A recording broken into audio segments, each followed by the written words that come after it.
নমস্কার বন্ধুরা, আপনাদের নিজস্ব channel yes you can do দিসে সুস্বাগতম। যারা ফেসবুকে দেখছেন তারা চ্যানেলটিকে ফলো করতে ভুলবেন না, আর যারা ইউটিউবে দেখছেন তারা অবশ্যই চ্যানেলটিকে সাবস্ক্রাইব করে রাখুন, কারণ নতুন নতুন চাকরির বিজ্ঞপ্তি কিন্তু আমি আপনাদের জন্য প্রতিদিন নিয়ে আসি। আজকে নিয়ে এসেছি সেটা হচ্ছে প্রভিডেন্ট ফান্ডে খুব ভালো সংখ্যক একটা বিজ্ঞপ্তি, নিয়োগ বিজ্ঞপ্তি বেরিয়েছে। প্রায় 80টার উপর কিন্তু অ্যাসিস্ট্যান্ট পদে আপনাদের নিয়োগের বিজ্ঞপ্তি বেরিয়েছে, এবং শুধুমাত্র গ্র্যাজুয়েশন পাস করলেই, যে কোনো সাবজেক্টে যে কোনো বিষয়ে যদি গ্র্যাজুয়েশন পাস করে থাকেন তাহলেই কিন্তু আপনারা অ্যাপ্লাই করতে পারবেন। ডিটেলসে আমি আমার কম্পিউটার স্ক্রিনে গিয়ে আপনাদের বুঝিয়ে দিচ্ছি। যদি চ্যানেলে প্রথমে এসে থাকেন অবশ্যই চ্যানেলটিকে সাবস্ক্রাইব করে রাখুন এবং চ্যানেলটিকে ফলো করতেও ভুলবেন না। আজকে চলুন ডিটেলসে দেখে নিই।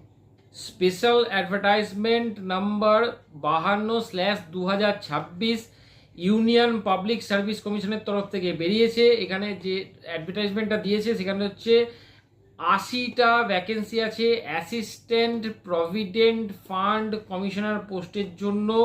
পুরো কিন্তু একেবারে রেগুলার পোস্ট, কন্ট্রাকচুয়াল নয়, এটা কিন্তু পার্মানেন্ট ভ্যাকেন্সি।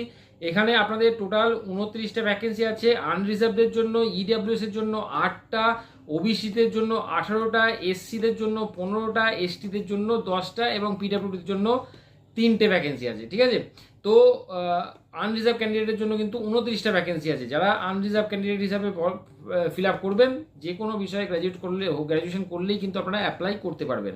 তো এখানে যে পে স্কেলটা হবে সেটা হচ্ছে আপনাদের লেভেল 10 পে ম্যাট্রিক্স 7, মানে 7 পে কমিশন হিসাবে লেভেল 10-এর আপনারা বেতন পাবেন। বয়সের যেটা ম্যাক্সিমাম এজ হচ্ছে যদি 35 বছর হয় ইউডাব্লিউএস এবং ইউআর এর জন্য, মানে আনরিজার্ভের জন্য, ওবিসি এর জন্য 38 বছর ম্যাক্সিমাম যদি বয়স হয় আপনারা অ্যাপ্লাই করতে পারবেন, এবং এসসি এসটিদের জন্য কিন্তু 40 বছরের দেওয়া আছে। এছাড়া 10 বছরের কিন্তু পিডাব্লিউডি ক্যান্ডিডেটের জন্য ছাড় দেওয়া আছে। এডুকেশনাল কোয়ালিফিকেশান যে কোনো শাখায় যদি আপনাদের গ্র্যাজুয়েশন করা থাকে, ডিগ্রি থাকে, তাহলে কিন্তু আপনারা অ্যাপ্লাই করতে পারবেন।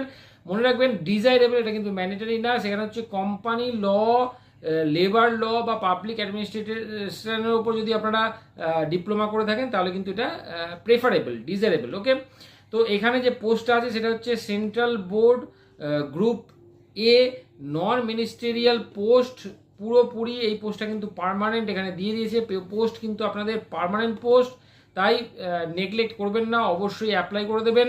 যে ইম্পর্টেন্ট ডেটগুলো আছে সেই ডেটগুলো হচ্ছে 22শে আগস্ট থেকে কিন্তু আপনাদের অ্যাপ্লিকেশন শুরু হয়ে গেছে এবং চলবে 11ই সেপ্টেম্বর সন্ধ্যে 6টা পর্যন্ত কিন্তু অ্যাপ্লিকেশন আপনারা করতে পারবেন। অ্যাপ্লিকেশন করার জন্য www.upsconline.nic.in/ors/ এখানে গিয়ে কিন্তু আপনারা অ্যাপ্লাই করতে পারবেন। পুরো নোটিফিকেশনটা এখানে পেয়ে যাবেন এবং এখানে গিয়ে অ্যাপ্লাই, ক্যারিয়ার অপশানে গিয়ে অ্যাপ্লাই করে দেবেন। ওকে, এই যে ওয়েবসাইটটা বললাম, এই ওয়েবসাইটে গিয়ে কিন্তু আপনারা ক্যারিয়ার অপশানে গিয়ে অ্যাপ্লাই করে দেবেন। ওকে, তো অ্যাপ্লাই করার জন্য এখানে যে পরীক্ষাটা হবে সেই পরীক্ষাটা টোটাল কিন্তু পুরো ভারতবর্ষে 84টা সেন্টার আছে, এবং পশ্চিমবঙ্গের জন্য কিন্তু আপনাদের শিলিগুড়ি আর কলকাতা, এই দুটো সেন্টার কিন্তু পশ্চিমবঙ্গের জন্য দেওয়া হয়েছে। এখানে কিন্তু আপনাদের যে পরীক্ষাটা আছে সেই পরীক্ষাটা আপনাদের দিতে হবে।